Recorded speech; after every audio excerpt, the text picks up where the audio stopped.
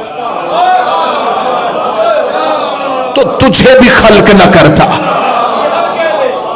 یہاں معاذ اللہ نبوت کو کمزور یا مفضول نہیں کیا جا رہا، یہاں اعلیٰ کیا جا رہا ہے کہ اگر یہ علی نہ ہوتا تو تو نے جو نظام پہنچایا تھا اسے لے کے کون چلتا؟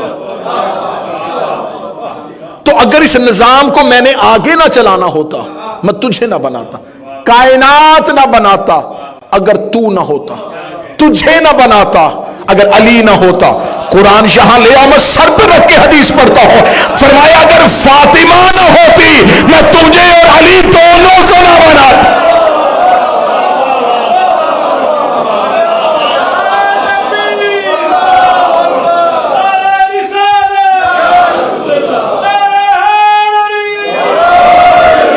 لما خلقتما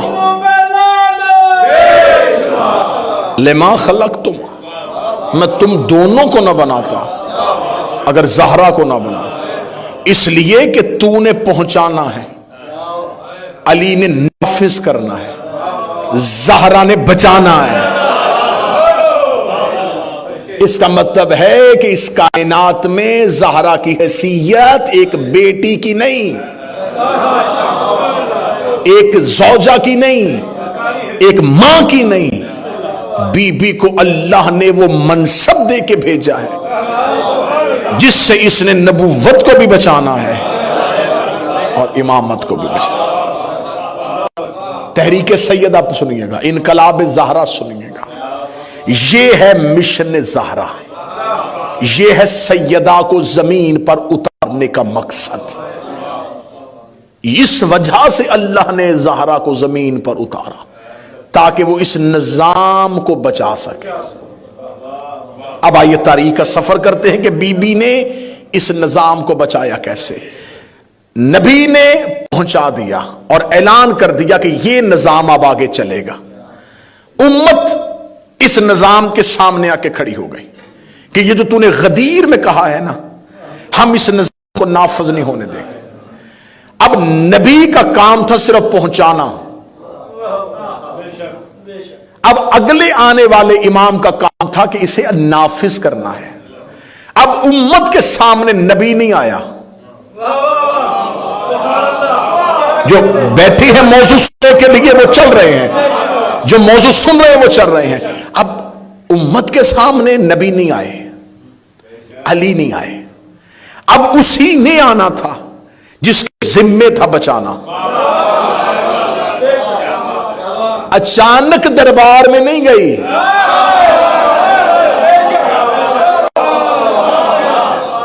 زمینی ملکیت کے لیے نہیں گئی. شہزادی نے اس پورے نظام کو بے نقاب کرنا ہے. سیدہ کی تحریک کہاں سے شروع ہوتی ہے؟ اب یہاں پر تاریخ کا یہ سفر ہے کہ رسول اللہ، جہاں تک میں کل پہنچا، رسول کا دو مجھے کاغذ قلم، میں تمہیں کچھ لکھ دوں. انکار کر دیا گیا، رسول کو وہ کاغذ قلم نہ دیا گیا. اب یہاں پر اہل سنت کتابوں میں ابن ابی الحدید نے بھی اپنی شرح میں لکھا کہ رسول نے بستر سے سر اٹھایا اور اٹھا کے رسول نے فرمایا میرے حبیب کو بلاؤ. اور نبی کی ایک زوجہ جلدی سے اٹھی اور انہوں نے اپنے باپ کو بلایا. جو ہی صاحب شارح نہج البلاغہ ابن ابی الحدید کہتا ہے کہ جو ہی وہ شخص جسے نبی کی ایک زوجہ نے، جب نبی نے کہا میرے حبیب کو بلاؤ، اس نے اپنے باپ کو بلایا، نبی نے چہرہ پھیر کے کہا میرے حبیب کو بلاؤ۔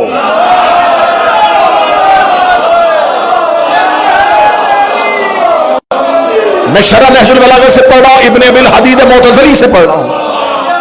یا بائیں جانب سے دوسری پیغمبر کی زوجہ اٹھی، انہوں نے اپنے باپ کو بلایا، نبی نے سارا آسمان کی طرف کر کے کہا کوئی میرے حبیب کو بلاؤ۔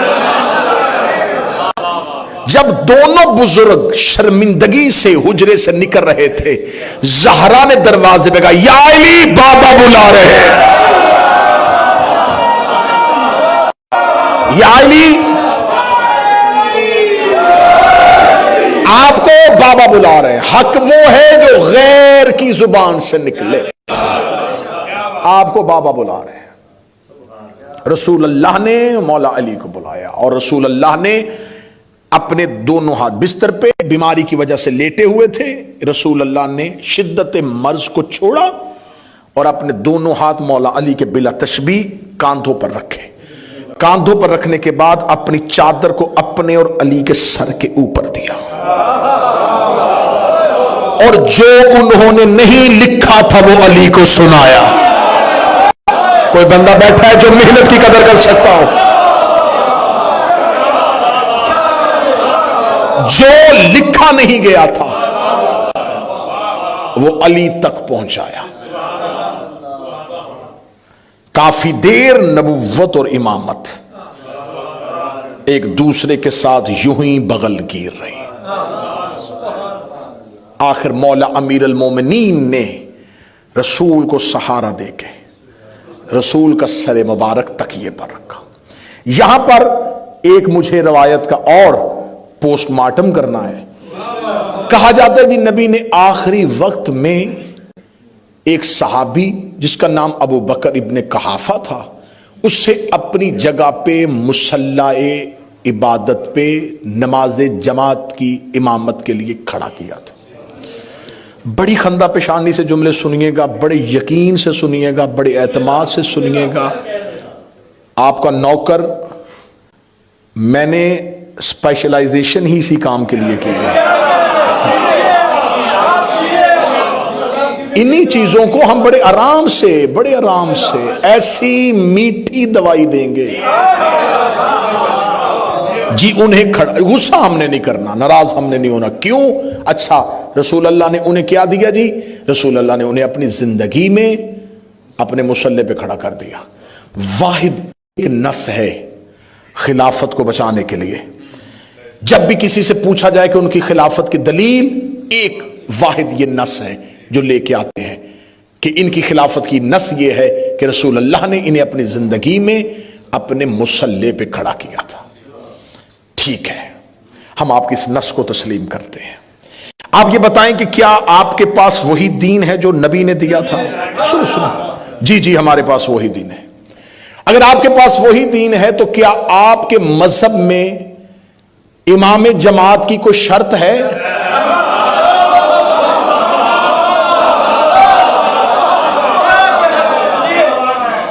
ہاں، اگر تو آپ کے ہاں یہ رول ہے کہ امام جماعت کی یہ شرائط ہے،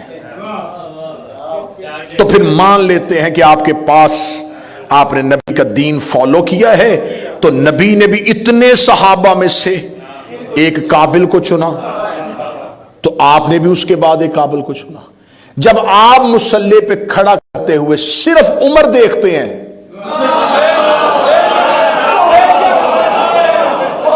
کوئی قابلیت نہیں دیکھی جاتی، صرف ہمارے ہم مذہب جعفریہ میں پیش نماز کی شرطیں ہیں، ہم شرائط پوری ہوں تو مصلی پہ کھڑا کرتے ہیں، جہاں بغیر شرطوں کے 2 رکعت کا پیش نماز نہیں رکھتے، امام کیسے بنا سکتے تھے؟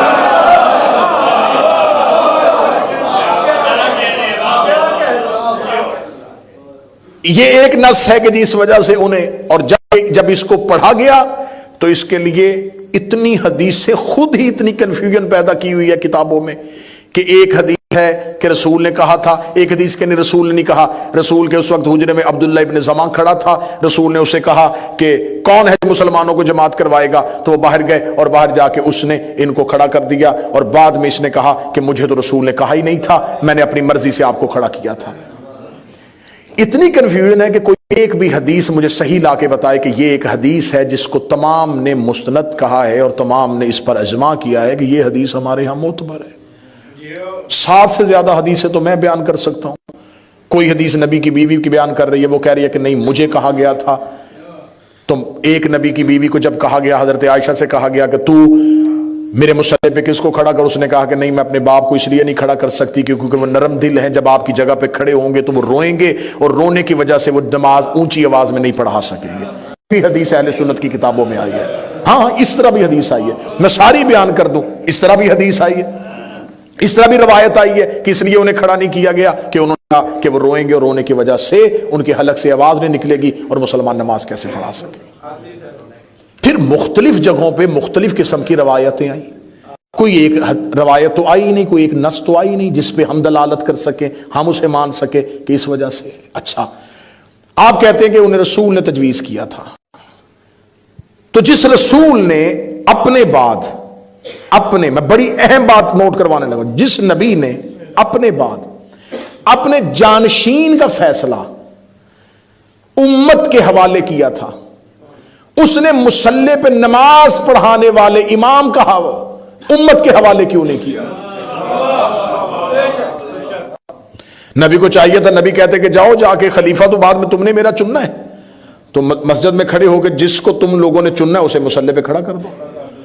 اچھا 2 رکعت کی نمازیں پڑھانے کے لیے تو نبی فیصلہ کرے کہ کون جائے گا.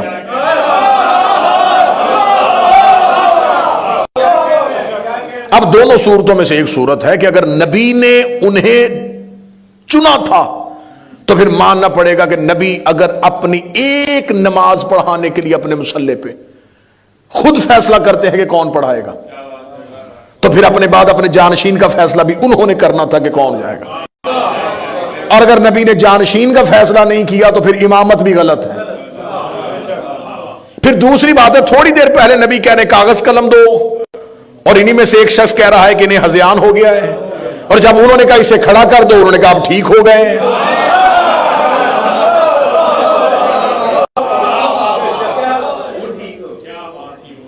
پھر تھی اگلی دلیل کہ کیا نبی کی زندگی میں ساری ہی نبی کی غیر موجودگی میں نمازیں وہ پڑھاتے تھے؟ جب رسول سفر پہ جاتے تھے تو ہر نماز تو نبی نے، جب رسول مدینہ سے چلے جاتے تھے کسی نہ کسی سفر میں جاتے تھے، اتنے غزوات کے اندر رسول گئے تو اپنے بعد رسول کسی نہ کسی کو تو کھڑا کر کے جاتے تھے کہ تم میرے بعد مدینے کے لوگوں کو نماز پڑھانا. تو پھر چاہیے تھا وہ سارے ہی آتے. بھئی اگر خلیفہ بننے کی شرط یہی ہے کہ جسے نبی نے اپنی زندگی میں مصلی دیا ہو تو سب سے پہلے ابن مکتوم کو آ جانا چاہیے تھا کہ مجھے نبی کہہ کے گئے تھے کہ تو بھی نماز پڑھا. سارے وہ صحابی آ جاتے جنہیں نبی نے اپنی زندگی میں کہا تھا کہ تم نماز پڑھا دو. تو پھر یہ فیصلہ آخری والے پہ کیوں ہوا؟ اچھا نماز پڑھانے کے لیے ٹائم زیادہ لگتا ہے یا بستر پہ رات سونے کا ٹائم زیادہ ہوتا ہے؟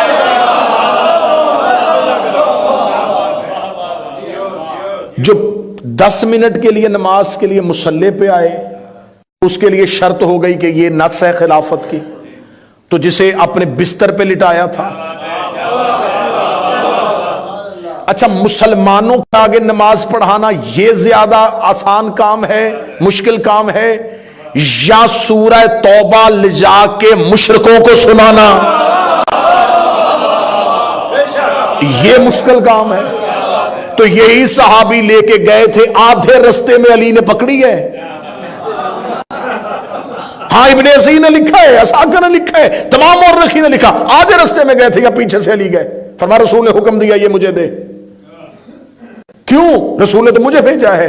فرمایا رسول نے کہا تو اس کی تبلیغ نہیں کر سکتا کیونکہ یہاں پر اللہ نے مشرکین کی مذمت کی ہے.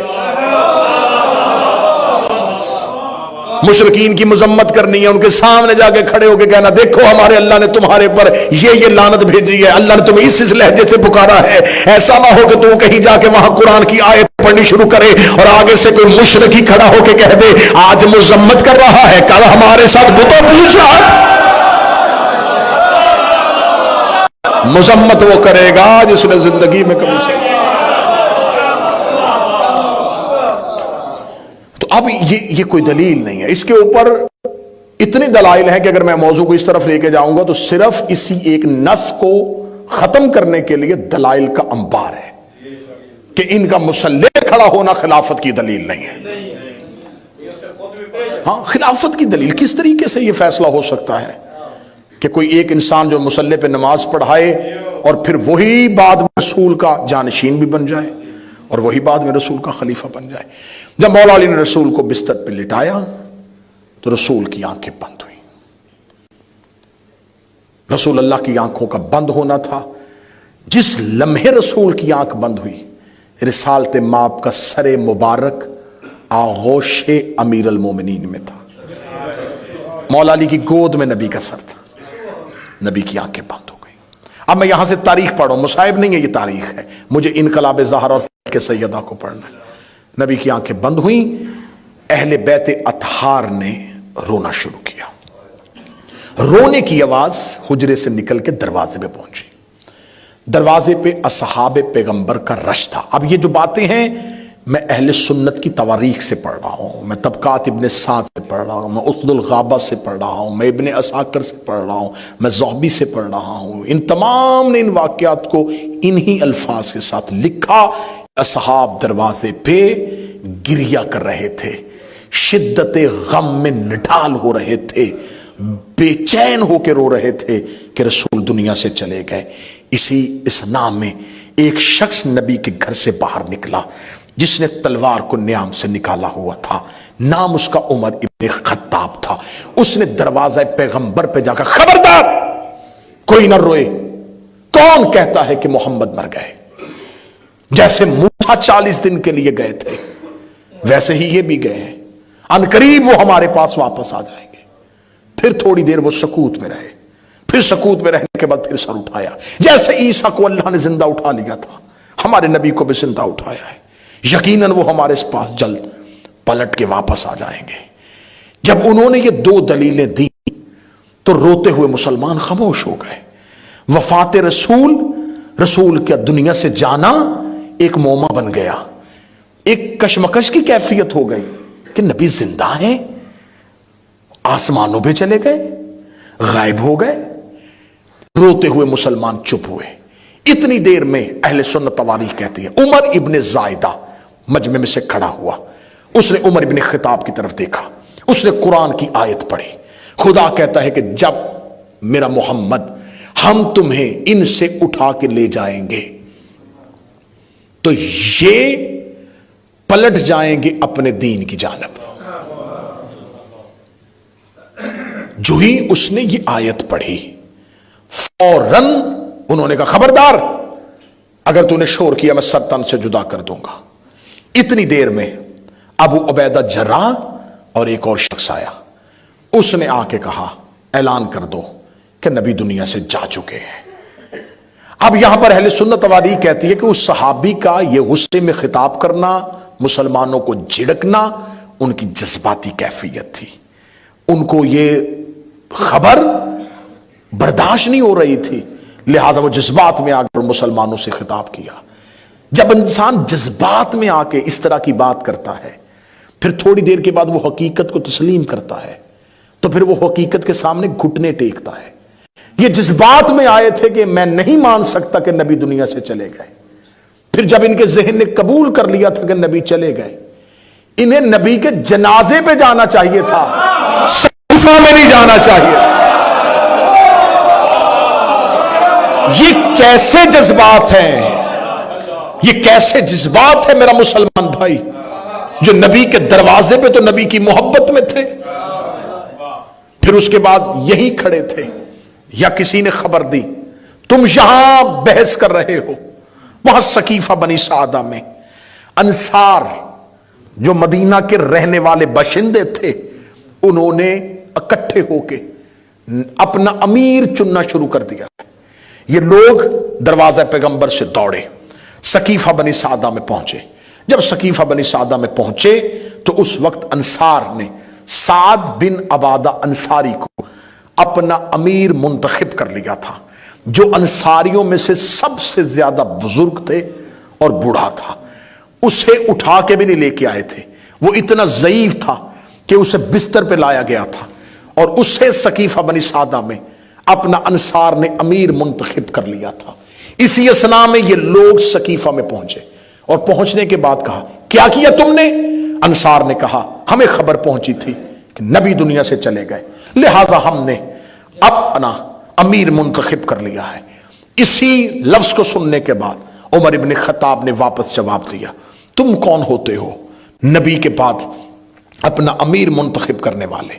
انصار کے ایک شخص نے جس کا نام منذر تھا، اس نے آواز دے کے کہا ہم اس لیے ہیں کہ تم لوگ ہجرت کر کے آئے تھے، ہم نے تمہیں گھر دیے تھے، ہم نے اپنے مال میں سے حصہ دیا تھا، ہم نے تمہیں رہنے کی جگہ دی تھی، تمہیں تمہارے وطن والوں نے نکالا تھا، ہم نے تمہیں وطن دیا، ہم نے تمہیں گھر دیا۔ اسلام میں سب سے زیادہ حصہ ہماری قربانیوں کا ہے۔ اگر ہم تمہیں وطن نہ دیتے تم کیسے اسلام بناتے؟ ہم تمہیں گھر نہ دیتے تم کیسے آج دیندار بنتے؟ لہٰذا ہمارا حق بنتا ہے کہ نبی کے بعد امیر ہم میں سے ہوگا۔ اتنا کہنا تھا یا اسی صحابی نے آواز دے کے اسی لہجے میں کہا خبردار، نبی کی، اب یہ جملہ سنیے گا، نبی کی وصیت ہے کہ میرے بعد میرا جانشین میرے گھر میں سے ہوگا، تو کیونکہ ہم قریش میں سے ہیں۔ اب ان جملوں کو ذہن میں رکھیے گا، کل آپ کو جناب زہرا کی تقریر سناؤں گا، جناب زہرا کا احتجاج سناؤں گا، اس وقت یہ جملے میں دہراؤں گا، اور اگر آپ نے اس وقت سنے ہوں گے تو اس وقت آپ کو لطف آئے گا۔ انہوں نے کہا رسول نے کہا تھا کہ میرے بعد میرا خلیفہ میرے گھر میں سے ہوگا، تو کیونکہ ہم اہل قریش، ہم رسول کے اس خاندان سے ہیں، ہم قریش میں سے ہیں، تو رسول کے بعد جانشین ہم میں سے ہوگا۔ اتنا جملہ کہنا تھا۔ جب انہوں نے یہ لفظ کہا تو اب یہاں پر انصار نے رزسٹ نہیں کیا، تھوڑا سا سرنڈر کیا۔ انہوں نے کہا پھر ایسے کرتے ہیں، ایک امیر تم منتخب کر لو، ایک ہم منتخب کر لیتے۔ یہاں پر مورخین کہتے ہیں اگر انصار یہ ڈھیلا پن نہ دکھاتے، یہاں یہ کام نہ کرتے، تو مہاجرین کی ضرورت نہیں تھی کہ وہ انصار سے امارت واپس لے لیتے۔ جب انہوں نے خود ہی انہیں ایک آپشن دے دیا کہ ایسا کرو، ایک امیر تم میں سے ایک ہم میں سے، فوراً اس صحابی نے تقریر کرتے ہوئے کہا یہ کیسے ہو سکتا ہے، امت ایک ہو امیر دو ہو جائیں، لہٰذا میں نہیں سمجھتا کہ تم میں سے امیر ہو، امیر ہم میں سے ہوگا۔ کون امیر ہوگا یہ کہنا تھا۔ انہوں نے ساتھ کھڑے ہوئے صحابی جس کا نام عبداللہ ابن عثمان ابن عامر تھا، جسے لوگ ابو بکر کہہ کے یاد کرتے ہیں، اس کا ہاتھ پکڑا اور پکڑ کر بلند کیا، فرمایا رسول کے خاندان میں سے بھی ہے، رشتہ داری بھی ہے، بزرگ بھی ہیں، معتبر بھی ہیں، میں بھی اس کی بیعت کرتا ہوں، تم بھی اس کی بیعت کرو۔ یہاں پر یہ تقریر یہاں تک پہنچی تھی، یا سب سے پہلے ابو عبیدہ جرح نے اپنا ہاتھ اٹھایا اور اس کے ہاتھ پہ دے کے اس کی بیعت کر لی۔ اس کے بعد عبد الرحمن ابن عوف مکی آیا، اس نے اپنا ہاتھ اٹھایا، اس کے ہاتھ میں دیا اور بیعت کر لی۔ اس کے بعد نعمان ابن بشیر انصار میں سے آیا، یہ سعد بن عبادہ انصاری کا سگا چچا زاد بھائی تھا، لیکن حسد کی تھی، آپس میں مخالفت تھی، انصار نے ذاتی مخالفت کا بدلہ لیا، فوراً آ کے اس کے ہاتھ پہ بیعت کر لی۔ جب نعمان ابن بشیر نے بیعت کی تو انصار کے نوجوانوں نے آ کے بیعت کرنی شروع کر دی۔ وہاں پر مسلمان ایک دوسرے کے ساتھ دست و گریبان ہونا شروع ہو گئے، حتیٰ کہ سعد بن عبادہ انصاری کو سقیفہ بنی سعدہ کے اندر اہل سنت طریق کے لفظ پڑھ رہا ہوں، حرف پڑھ رہا ہوں اہل سنت طریق سے، سعد بن عبادہ انصاری جیسے بوڑھے صحابی کو ٹھڈوں کے ساتھ مارا گیا، اسے لاتوں کے ساتھ مارا گیا، اسے زخمی کیا گیا۔ اس کا بیٹا قیس اپنے باپ کو گھسیٹ کے ان سے بچاتا ہوا اپنے گھر واپس لے کے گیا۔ آخری لمحے تک سعد بن عبادہ انصاری نے بیعت نہیں کی تھی خلیفہ کی، پھر اس نے مدینہ چھوڑ دیا تھا اور رستے میں تھا، اور اس کو کہیں سے ایک تیر آیا تھا جو اس کے سینے پہ لگا اور یہ موقع پہ مر گیا۔ آج تک مورخ کہتے ہیں کہ سعد بن عبادہ انصاری کو جنوں نے مارا تھا۔ ہاں آج تک ہر طریقے میں ہے کہ جنات نے، جنوں نے مار دیا، کیونکہ اس کے قاتل کا نہیں پتا کہ کہاں سے تیر آیا اور لگا اور یہ مر گیا. تو جب تیر پھینکنے والا کوئی نہیں تھا تو پھر ہم یہ طے کر لیا کہ اس کو جنوں نے مارا تھا. یہ کہتے اس کو جنوں نے مارا تھا. یہ ہمیں پتا ہے کہ کنوں نے مارا تھا. یہ ہمیں پتا ہے کہ اسے کنوں نے مارا تھا. کس نے مارا تھا, کس کا تیر تھا, اگلی تقریروں میں شاید نام بھی آ جائے کہ کون تھا وہ تیر پھینکنے والا. آخر سعد بن عبادہ انصاری کو زخمی حالت میں اس کا بیٹا قیس لے کے وہاں سے چلا گیا. یہ حالت ہو رہی ہے ثقیفہ میں. یہاں مہاجر انصار ایک دوسرے کو گالیاں دے رہے, ایک دوسرے کے گریبان پکڑے, قبائلی تعصب کی وجہ سے لڑائی شروع ہو رہی. ادھر رسول کے گھر میں حالت کیا ہے؟ حضرت عبداللہ ابن عباس, حضرت عباس ابن عبد المطلب, فضل ابن عباس, قسم ابن عباس, علی ابن ابی طالب رسول کو غسل دے رہے ہیں. میں فضائل پڑھ رہا ہوں ابھی تک. رسول کو غسل دیا جا رہا ہے. جب رسول کا غسل مبارک مکمل ہو گیا, مولا علی نے حکم رسول کے مطابق رسول کو کفن دیا. کفن مبارک مرتب ہو گیا, کفن دیا جا چکا. جب رسول کی تکفین مکمل ہو گئی تو اب آیا رسول کے جنازے کا وقت. اب یہاں اصحاب پریشان تھے کہ رسول کا جنازہ کون پڑھائے گا. آخر وہ جو گھر کے اندر موجود تھے انہی میں سے ایک نے پوچھا, یا علی, رسول کا جنازہ, نماز جنازہ آپ پڑھائیں گے؟ علی نے فرمایا, کس میں اتنی صلاحیت ہے کہ وہ نبی کے آگے کھڑا ہو سکے؟ نبی کی زندگی میں کوئی نبی کے آگے کھڑا نہیں ہو سکتا, اور نبی کے جانے کے بعد کوئی نبی کے بدن پہ امامت نہیں کر سکتا. کیونکہ آج بھی ہم جو نماز جنازہ پڑھتے ہیں, اگر آپ اس کی تکبیروں کا اردو اور انگلش ٹرانسلیٹ دیکھیں تو یہ نماز کی تکبیریں اس میت کے لیے دعا ہے, اس کی بخشش کی دعا ہے. تو کون ہوتا ایسا جو نبی کے جنازے پہ کھڑا ہو کے نبی کی بخشش کی دعا کرتا؟ پھر مولا علی سے پوچھا گیا, یا علی پھر کیا کریں؟ فرمایا, ایک ایک کر کے رسول کے چہرے کی زیارت کرو, اور تمہارا نماز جنازہ یہ ہے کہ رسول کی میت پہ حاضر رہو. حاضر ہونے کے بعد اس آیت کو پڑھو, ان اللہ و ملائکۃ یصلون علی النبی یا ایھا الذین آمنوا صلوا علیہ وسلموا تسلیما. اس آیت کو دہراتے جاؤ اور نبی کے جنازے سے جاتے جاؤ. تمہارا نبی کے جنازے پہ حاضر ہو کے یہ درود پڑھ دینا ہی تمہارے لیے کافی ہے. یہاں یہ حالت ہو رہی تھی. اب وہاں ثقیفہ بنی سعدہ میں طے ہو گئی تھی خلافت. اسے جسے خلیفہ بنایا تھا لے کے مدینے کے بازار سے نکلے. جو شخص سامنے سے چلا رہا تھا اسے پتہ نہیں تھا, اس کا ہاتھ پکڑا, ہاتھ پہ رکھا, چل تیری بیعت ہو گئی, ادھر آ, بیعت ہو گئی. یوں یقین کیجئے میں بالکل حقائق پڑھ رہا ہوں, یوں جو سامنے آنے والا اسے پتہ ہی نہیں تھا کہ کیا ہو رہا ہے. انہیں یہی خبر نہیں تھی مدینے والوں کو کہ رسول دنیا سے چلے گئے ہیں. یہ سب کچھ کیا ہو رہا ہے؟ یہ مدینے میں بھگدڑ کیسی مچی ہوئی ہے. میں حسینیہ اسلامک مشن بریڈ فورڈ میں یہ باتیں اپنی زندگی میں ریکارڈ بنا کے جا رہا ہوں. یہ سب کچھ رسول کے جانے کے بعد اچانک نہیں ہوا. غدیر سے لے کے رسول کی شہادت تک پوری پلاننگ کے ساتھ ہوا تھا. ورنہ اتنی جلدی کسی کا منتخب ہو جانا, کسی کا وزیر خزانہ بن جانا, کسی کا چیف جسٹس بن جانا, اتنی جلدی عہدوں کی تقسیم کروا دینا, یہ کچھ کیسے ممکن تھا؟ مہاجرین طے پا چکے تھے, جس انصار سے بیعت لینی تھی وہ طے ہو چکے تھے. کیونکہ غدیر سے آنے کے بعد یہ ساری پلاننگ ہو رہی تھی, ووٹیں توڑی جا رہی تھی, لوگ اکٹھے کیے جا رہے تھے, ملایا جا رہا تھا کہ ہم نے نبی کے بعد کیا کرنا ہے. یہ سب کچھ ادھر ترتیب پا رہا تھا. موضوع سے آپ متفق ہیں؟ یہ سب کچھ بس میں بالکل ختم کر رہا ہوں. یہ سب کچھ کیونکہ کل مجھے جناب سیدہ کے دربار میں پہنچنا ہے, بی بی کی تقریر اور بی بی کی اس تحریک کے منطقی نتائج آپ تک پہنچانے ہیں. جب یہ سب کچھ ہو رہا تھا علی اپنے گھر میں خاموش تھے, پوری ذمہ داری کے ساتھ. بمثل قرآن یہ کتاب سامنے موجود ہے. اہل سنت نے بھی لکھا کہ رسول کا تدفین, رسول کا دفن ہونا رسول کی رحلت کے 3 دن بعد ہوا. اہل سنت لکھا, ابن خلدون نے لکھا 3 دن تک نبی کا جنازہ, نبی کے گھر میں رہا. سب نے لکھا کہ 3 دن تک نبی کا جنازہ نبی کے حجرے میں پڑا رہا. آج کسی میت کو بغیر سرد خانے کے ایک رات کوئی گھر میں رکھے نہیں رکھ سکتا. فوراً کسی سرد خانے کا اہتمام کرو, کسی کولڈ سٹور کو ڈھونڈو, کیونکہ میت سے بدبو آ جائے گی. رسول کا جنازہ اس گرمی کے موسم میں 3 دن تک گھر کے اندر ہے. یہ میں مذہب شیعہ کی وکالت نہیں کرنے لگا, غیر کو اس کے گھر سے اعتراض کرنے لگاؤ, جواب دینے لگاؤ.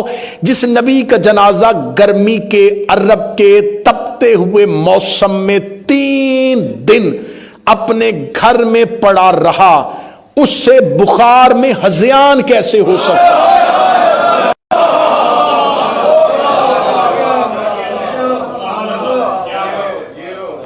3 دن تک نبی کا جنازہ گھر میں موجود رہا. سوموار والے دن, یہ جو میں نے کل والی مجلس میں جملے پڑھے تھے, یہ جمعرات کا واقعہ تھا. جمعرات کے بعد رسول زندہ رہے سوموار تک. سوموار کو منڈے رسول کی شہادت ہوئی. اس کے بعد منگل کا پورا دن, منگل کی پوری رات, بدھ کا پورا دن, بدھ کی پوری رات, بدھ اور جمعرات کی درمیانی رات علی نے رسول کو حجرے میں دفن کیا. 3 دن تک مسلمان نہ رسول کے گھر آئے, میں رسول کے جنازے پہ آئے. اب مہاجرین اور انصار متفق ہو چکے تھے. اب تیسری ایک مدینے کی بڑی طاقت تھی, ایک پاورفل طبقہ تھا جسے کہا جاتا تھا بنی امیہ. یہ بنی امیہ مالی طور پہ, فائنینشلی طور پہ مضبوط لوگ تھے, عددی طور پہ فگر وائز بہت زیادہ لوگ تھے. لہذا حکومت مکمل نہیں ہو سکتی تھی جب تک بنی امیہ کو شامل نہ کیا جائے. بنی امیہ ابھی تک اپنا فیصلہ نہیں کر پا رہے ہیں, ابھی تک ان کا کوئی فیصلہ نہیں. سقیفہ پہ بھی نہیں گئے, ابھی تک وہ خاموش ہیں. خاموش کیوں ہیں؟ محبت علی میں نہیں, محبت رسول میں نہیں. ان کا سردار جس کا نام ابو سفیان تھا, وہ اس وقت مدینے میں نہیں تھا, وہ بزنس کی غرض سے شام جا رہا تھا. رستے میں اسے خبر ملی نبی دنیا سے چلے گئے. اس نے پہلا سوال کیا, خلیفہ کسے بنایا ہے؟ اہل سنت تاریخ, اہل سنت ہسٹری, خلیفہ کس کو بنا کے گئے؟ اس نے کہا کہ اصحاب نے انہیں کاغذ قلم نہیں دیا تھا, اور بعد میں سقیفہ بنی سعدہ میں عبداللہ ابن عثمان ابن عامر, ابو بکر ابن قحافہ اسے مسلمانوں کا خلیفہ بنا دیا. اس نے تیز رفتار سواری, گھوڑا یا اونٹ, دوڑایا مدینے کی طرف. سر پٹ دوڑا, مدینے میں پہنچا. علی رسول کو دفن کر چکے تھے. اب امیر المومنین رسول اللہ کی قبر مبارک میں بیٹھے ہوئے ہیں یا مسجد نبوی میں بیٹھے ہوئے ہیں. یہ مدینے پہنچتا ہے. مدینے پہنچتے ہی ایک ایک حرف میں ریکارڈ کروا رہا ہوں تاکہ ہم دنیا سے چلے بھی جائیں تو نسلوں تک یہ اثاثہ محفوظ رہے, یہ حقائق محفوظ رہے جو اس 4 دیواری سے محفوظ کروائے گئے تھے. جو ہی یہ پہنچتا ہے مدینے, یہ پہنچتا ہے کہ حضرت عباس ابن عبد المطلب کہاں ہے, رسول کا چچا کہاں ہے, کیونکہ وہ بزرگ تھا اور یہ بھی مکہ کا رہنے والا تھا, بوڑھا تھا. اس کا حضرت عباس کا ہم اثر ہونے کی وجہ سے اس پوچھا حضرت عباس ابن عبد المطلب کہاں. حضرت عباس ابن مطلب کے پاس پہنچا اور جا کے کہنے لگا, عباس یہ کیا؟ حرف حرف پڑھنے لگاؤں, شبلی نعمانی تک بھی ثابت کروں گا, ابن خلدون تک, جتنی تاریخ چاہو. میں کتابوں کے نام لے کے وقت ضائع نہیں کرنا چاہتا, لیکن ذمہ داری کے ساتھ یہ لفظ کہہ رہا ہوں. اس نے کہا, عباس ابن مطلب یہ تم نے کیا کیا؟ بنی ہاشم اور بنی امیہ کے ہوتے ہوئے خلافت اتنے چھوٹے خاندان میں چلی گئی. لفظ سننا ابو سفیان کے, بنی تمیم اور بنی عدی کے لوگ اس قابل تھے جنہیں تم نے خلیفہ بنا دیا؟ کہاں تھی؟ کیوں نہیں علی نے مطالبہ کیا؟ حضرت عباس ابن عبد المطلب کیونکہ نہ نبی ہے نہ امام ہے, انہوں نے دیکھا بنو میں کا سردار اور علی کی طرفداری. کہنے لگے کیا کہنا چاہتا ہے تو ابو سفیان؟ کہنے لگا کہاں ہے علی؟ علی کو کہیں اٹھیں, اگر علی کے پاس لوگ نہیں ہیں میں لے کے آؤں گا. خدا کی قسم میں مدینے کی گلیوں کو سواروں سے اور پیادوں سے کر دوں گا، علی کو تلوار بھی نہیں چلانے دوں گا، صرف جا کے علی دربار میں کھڑا ہو کے اتنا کہے خلافت میرا حق ہے، یہ کہہ کے علی خاموش ہو جائے، پھر ہم دیکھیں گے کہ ہم ان سے خلافت کیسے واپس نہیں لیتے۔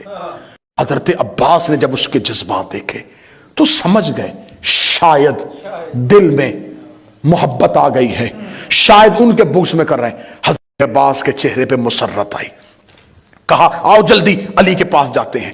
امیر المومنین کے پاس گئے، امیر المومنین مسجد نبوی میں ریت پہ بیٹھے ہوئے ہیں، یہاں یہ پہنچے دونوں بزرگ حضرت عباس ابن عبد المطلب اور ابو سفیان۔ حضرت عباس ابن مطلب نے آ کے فوراً علی کا شانہ ہلایا، حضرت عباس ابن عبد المطلب کی آواز آئی، اے علی دیکھو کون ملنے کے لیے آیا ہے۔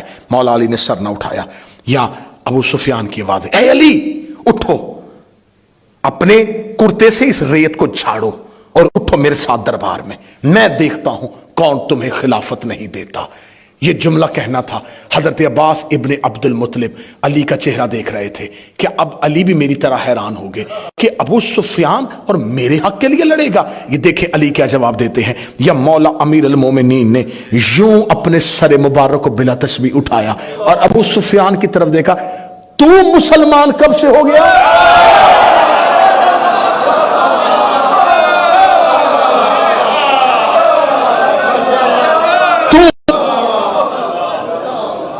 مسلمان کب سے ہو گیا؟ یہ لفظ نہیں ہے، اسے کہتے ہیں امام، یہ ہے حکمت امیر المومنین۔ تو کب سے مسلمان ہو گیا؟ یہ کہنے کے بعد علی نے فرمایا، تجھے کس نے یہ اختیار دیا ہے کہ تم مسلمانوں کے اندرونی مسئلوں پہ بولے؟ کیا چاہتا تھا؟ اس کے دل میں تھا علی کو سامنے لے کے جاؤں گا، یہیں پہ ایسی جنگ برپا کروں گا، اسلام مدینے کے اندر ہی ختم، فتح کا لشکر لے کے مکے میں جا کے کہوں گا ختم کر آیا۔ وہ جو مکے میں کے فتح کے جشن منا رہا تھا، وہ دیکھو چند سالوں بعد ہی مدینے میں سارے کا سارا اسلام ختم کر آیا۔ علی فرمایا، تمہیں کس نے یہ کہا ہے کہ تم مسلمانوں کے مسائل کے اندر بولو؟ جب ابو سفیان بول رہا تھا تو لوگ کھڑے تھے پیچھے، علی کیا کہیں گے؟ اب یہاں مولا علی نے خطبہ دیا، مولا نے فرمایا، ایھا الناس، اے لوگو، فتنے کی موجوں کو نجات کی کشتی سے کچل دو۔ پوری تقریر منت نہیں کی، یہ لفظ میرے نہیں ہیں، یہ لفظ میرے آقا علی کے ہیں۔ فتنے کی موجوں کو نجات کی کشتی سے کچل دو۔ یہ کہنے کے بعد علی کی آواز آئی، اگر میں اپنے حق کے لیے اٹھوں تو مجھے کہیں علی حکومت کا حریص ہے، اگر میں چپ ہو جاؤں تو پھر کہیں کہ علی ڈر گیا ہے۔ یہ کہنے کے بعد علی نے ابو سفیان کی طرف دیکھا، فرمایا، ابو سفیان، جو پانی تو مجھے پلانا چاہتا ہے نا، وہ بڑا گندلا ہے، جو لقمہ تو مجھے کھلانا چاہتا ہے نا، یہ حلق سے اترنے والا نہیں ہے۔ یہ کہہ کے علی نے اگلا لفظ کہا، فرمایا، اگر میں نے لڑنا ہی ہے تو بھول گئے ہو تم بدر اور احد؟ بھول گئے ہو تم بدر اور احد؟ یہ کہنے کے بعد علی نے فرمایا، یہاں یہ جملہ جو آپ کو ممبر سے سنایا جاتا ہے، یہ مولا علی نے ابو سفیان کے سامنے کہا تھا۔ علی نے فرمایا، مجھے موت سے کیا ڈر، قسم ہے اس خدا کی، علی موت سے ایسے محبت کرتا ہے جیسے بچہ اپنی ماں کے سینے سے محبت کرتا ہے۔ علی کو موت سے کوئی ڈر نہیں، علی کو کوئی اندیشہ نہیں کہ علی موت پہ جا پڑے یا موت علی پہ آ پڑے۔ یہ جملے کہہ دیے مولا علی نے۔ اب یہاں پر بنی امیہ کا سردار سخت رنجیدہ ہوا، سازش تو کامیاب نہ ہوئی، علی تو سازش کا مہرہ نہ بنا۔ پھر یہیں سے اہل سنت طریقے کہتی وہ گیا اور سیدھا دربار میں گیا، دربار میں جا کے کہنے لگا، تمہیں کس نے ضرورت دی بنی امیہ کے مشورے کے بغیر خلیفہ بنو؟ انہوں نے کہا تمہارا ہی انتظار کر رہے تھے۔ کس چیز کا؟ امیر بنتے ہوئے انتظار کیا؟ انہوں نے کہا چھوڑ امارت کو، ہم یہ چاہتے ہیں بیت المال تیرے حوالے کر دے۔ یہیں سے بیت المال آج سے تیرا، جہاں چاہے مال تقسیم کر، جسے چاہے عہدے دے، جسے چاہے گورنر بنا۔ اب میرا سوال ہے اہل سنت مسلمانوں سے کیمرے کی موجودگی میں، جہاں تک دنیا میں آواز سنی جائے گی، بنی امیہ کی سازش دو لوگوں کے سامنے گئی، دونوں میں سے علی نے کیا جواب دیا اور ادھر سے کیا جواب ملا؟ اب بتاؤ اسلام کس نے بچایا تھا؟ اب یہ میری قوم کے بچے جو سوال کرتے ہیں، جو سوشل میڈیا پہ بیٹھتے ہیں، جن کو سوال پوچھا جاتا ہے تلوار علی نے کیوں نہیں اٹھائی، تلوار علی نے کیوں نہیں اٹھائی، تلوار علی نے کیوں نہیں اٹھائی، ان بچوں کو میں تاریخی اعتبار سے سمجھاؤں گا تو شاید جلدی نہ سمجھے۔ میں 1 یا 2 منٹ میں آپ کی زحمت تمام کر کے مصاحب تلاوت کرنے لگا ہوں۔ اگر کسی جگہ پہ مثلا ہماری شیعہ قوم کے کہیں پہ کوئی کٹ ہو جائے کہ شیعہ حقوق کے لیے ایک تنظیم بننی چاہیے جو شیعہ حقوق کا خیال کرے، جو شیعہ رائٹس کے لیے بات کرے، جو شیعہ نوجوانوں کی تعلیم کے لیے، جو عزاداری کی ترویج کے لیے کام کرے، تو یہ سوچ بڑی اچھی ہوگی۔ جب یہ تنظیم بنے گی، اس تنظیم کے لیے ایک منشور لکھا جائے گا، ایک نصب العین لکھا جائے گا کہ اس تنظیم نے کیا کیا سب کام کرنے ہیں۔ جب یہ منشور لکھا جاتا ہے پھر عہدے بنائے جاتے ہیں کہ تم صدر ہو، تم نائب صدر ہو، تم جنرل سیکرٹری ہو، تم خزانچی ہو، تمہارے ذمہ یہ کام، تمہارے ذمہ یہ کام، تمہارے ذمہ یہ کام، اور کرنا کیا ہے؟ اس منشور پر عمل کرنا ہے۔ اب یہ منشور جہاں جہاں شیعہ رہتے ہیں ان تک پہنچاؤ، انہوں نے بتاؤ کہ ہم نے تنظیم کی تشکیل دے دی ہے، ہم اس حقوق کے لیے لڑیں گے۔ وہ منشور کی کاپیاں تقسیم ہو جاتی ہیں، تقسیم ہو کے گھروں تک پہنچ جاتا ہے۔ اسی تنظیم کا پہلا اجلاس ہوتا ہے، پہلے ہی اجلاس میں عہدوں پہ لڑائی ہو جاتی ہے، نائب صدر صدر کو مارنا شروع کر دیتا ہے، ایک دوسرے کے دستوں گریبان ہو جاتے ہیں، اتنی لڑائی ہوتی ہے کہ ایک دوسرے کو زخمی کر دیا جاتا ہے۔ خبر ہر شیعہ کے گھر پہنچ جاتی ہے، وہ جو تنظیم بنی تھی نا ان کی آج لڑائی ہو گئی ہے۔ وہ جو گھر میں منشور پڑا ہوتا ہے نا، سب سے پہلے بندے اسے پھاڑتے ہیں۔ اب اس منشور کا کیا فائدہ؟ جنہوں نے بڑی محبت سے بنایا تھا یہ تو آپس میں لڑ پڑے۔ رسول اپنی زندگی میں اسلام یمن تک لے گئے تھے، قرآن مصر تک چلا گیا تھا، آیتیں دمشق میں پڑھی جا رہی تھی، انہوں نے نبی دیکھا نہیں تھا، صرف منشور گیا تھا۔ اگر انہیں خبر ہوتی کہ مدینے میں لڑائی ہو گئی ہے، یہ اپنے گھروں میں قرآن چلا دیتے۔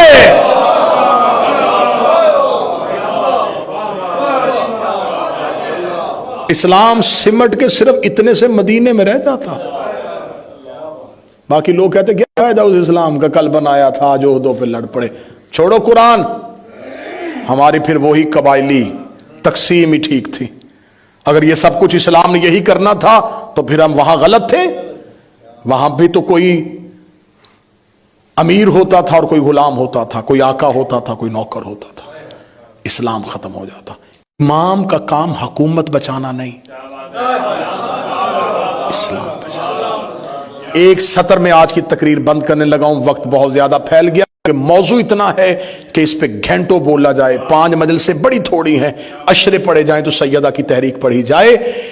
جس علی نے احد میں ٹوٹی ہوئی تلوار سے ہزاروں کو دوڑایا تھا، وہ مدینے میں چند بھگوڑوں سے خوف زدہ نہیں ہوا۔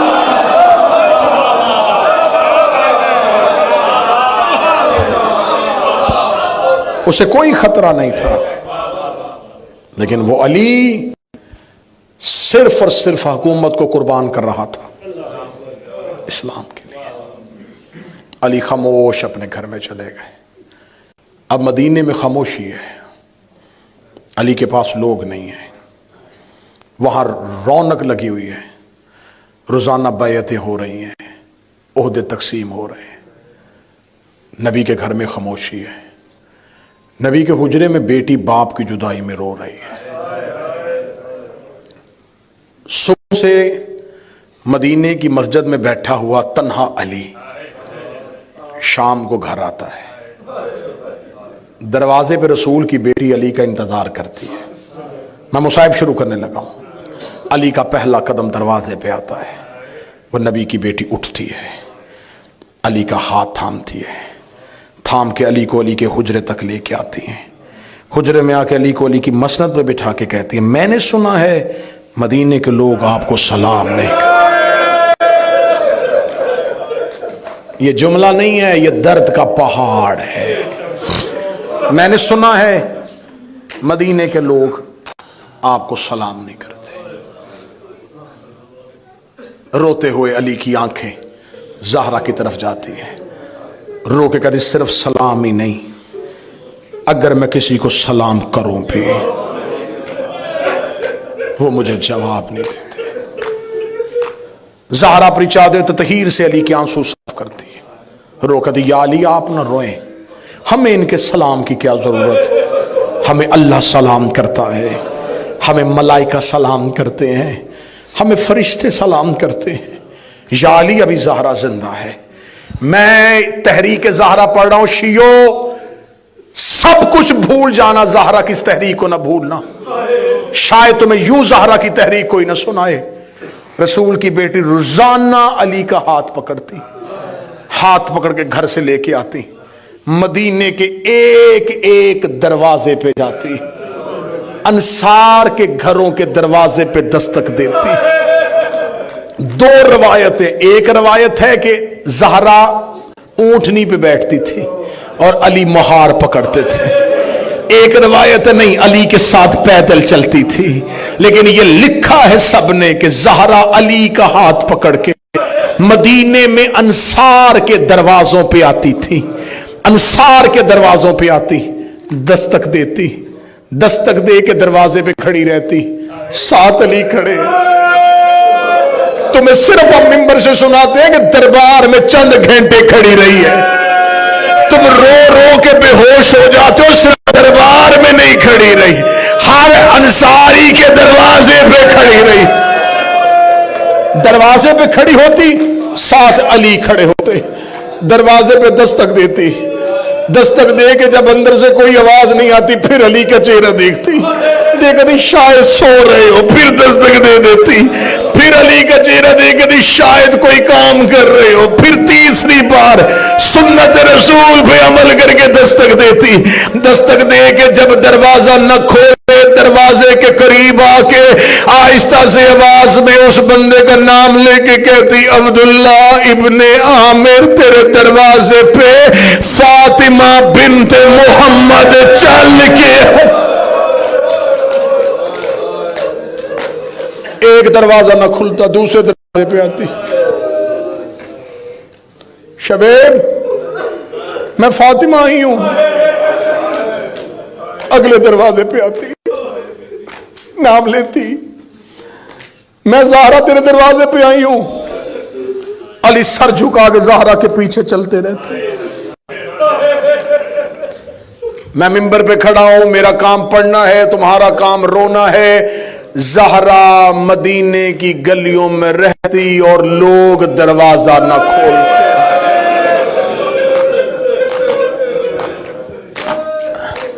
اگلی صبح پھر علی کا ہاتھ پکڑتی، پھر چلی جاتی، پھر دروازوں پہ جاتی۔ کتابیں کہتی ہیں کہ مدینے کے آخر میں ایک گھر تھا معاذ بن جبل کا، یہ واحد بندہ ہے جس نے زہرا کے آنے کے بعد دروازہ کھولا ہے، بیعت اس نے بھی نہیں کی۔ دروازے پہ آیا، چادر میں لپٹی، علی کا ہاتھ پکڑا ہے، معاذ نے دروازہ کھولا، زہرا کو تھوڑا سکون ہوا، دیکھتی معاذ تو بھی بھول گیا غدیر میں میرے بابے کا خطبہ، میرے بابا نے علی کی بیعت کروائی تھی۔ معاذ دے کے کہتا فاطمہ بنت محمد کاش میں تمہیں شرمندہ نہ کرتا، لیکن مجھے بتا مجھے اکیلے کی بیعت سے علی کا کیا بنے گا۔ زہرا نہ روز دروازوں پہ آیا کر، علی کو لے کے گھر چلی جا۔ اب انہوں نے علی کو خلافت نہیں دینی، اب انہوں نے علی کو علی کا حق نہیں دینا۔ روزانہ علی کا ہاتھ پکڑ کے دروازے پہ آتی، سادات وغیرہ سے معافی مانگ کے اگلا جملہ کہنے لگا ہوں، تم میرے جملوں کے پیچھے پیچھے چلتے رہے، تو نے پیچھے مڑ کے زہرا کی حویلی نہیں دیکھی۔ اس گھر میں صرف ماں اور باپ نہیں رہتے تھے، اس گھر میں دو بیٹے رہتے تھے اور دو بیٹیاں رہتی تھی۔ جب ماں اور باپ گھر سے چلے جاتے، بیٹے دروازوں پہ آ جاتے، بیٹیاں حجرے پہ آ جاتی، جب ماں اور بابا روتے ہوئے واپس پلٹتے، زینب ماں کا چادر پکڑتی، حسین بابے کا ہاتھ پکڑتا، رو کے زینب کہتی ہے اماں آج بھی کسی نے دروازہ نہیں کھولا۔ حسین بابے کا ہاتھ چوم کے کہتے ہیں بابا آج بھی کسی نے بیعت نہیں کی۔ علی بھی بیٹے کو جواب نہ دیتے، زہرا بھی بیٹی کو جواب نہ دیتی، فاطمہ اپنے مسلح پہ چلی جاتی، علی اپنے بستر پہ چلے جاتے، حسین زینب کا ہاتھ پکڑتا، دروازے پہ آتا، رو کے کہتا زینب تو دیکھتی ہے روز بابا بھی جاتا ہے، روز ماں بھی جاتی ہے، یہ مدینے کے لوگ ہماری ماں کو خالی بھیجتے ہیں، زینب میرے سر پہ ہاتھ رکھ کے وعدہ کر جو کام ماں اور بابا سے نہیں ہوا وہ میں اور تو مل کے کریں گے۔ زینب حسین کے گلے میں باہیں ڈالتی، رو کے کہتی تو کربلا رہنا میں شام چلی جاؤں۔ حسین تو کربلا رہنا میں شام چلی جاؤں گی۔ حسین ہم بہن بھائی بچائیں گے۔ بابے کی ولایت، سادات و غیر سادات، بس کیونکہ مجھے کل اور پرسوں 2 دن بی بی کے وہ درد پڑھنے ہیں جو ممبر سے نہیں پڑھے جاتے۔ مجھے بی بی کی تاریخی اور تفصیلی شہادت پڑھنی ہے۔ غم اتنے ہیں کہ دن تھوڑے تھے، میں معافی چاہتا ہوں، مجھے معاف کر دینا، مجھ سے بی بی کے سارے دکھ پڑے نہیں گئے۔ بس یہ جو آج ہم خاک شفا کی تسبیح ہاتھ میں پکڑتے ہیں، سب سے پہلی خاک شفا کی تسبیح مٹی کی تسبیح بی بی زہرا نے بنائی تھی۔ بی بی جاتی جناب حمزہ کی قبر پہ بیٹھ کے حمزہ کی قبر کی مٹی اکٹھی کی، اس کی ایک تسبیح بنائی، روز آ کے بابا کی قبر پہ بیٹھ جاتی، اپنے ہاتھوں سے بابے کی قبر سے بابا بابا بابا علی تنہا ہو گیا، بابا میں بڑی کوشش کر رہی ہوں، بابا میں کوشش کر رہی ہوں علی کو علی کا حق مل جائے، لیکن بابا لوگ علی کو علی کا حق نہیں دے رہے، بابا میں فاطمہ بھی زندہ ہوں،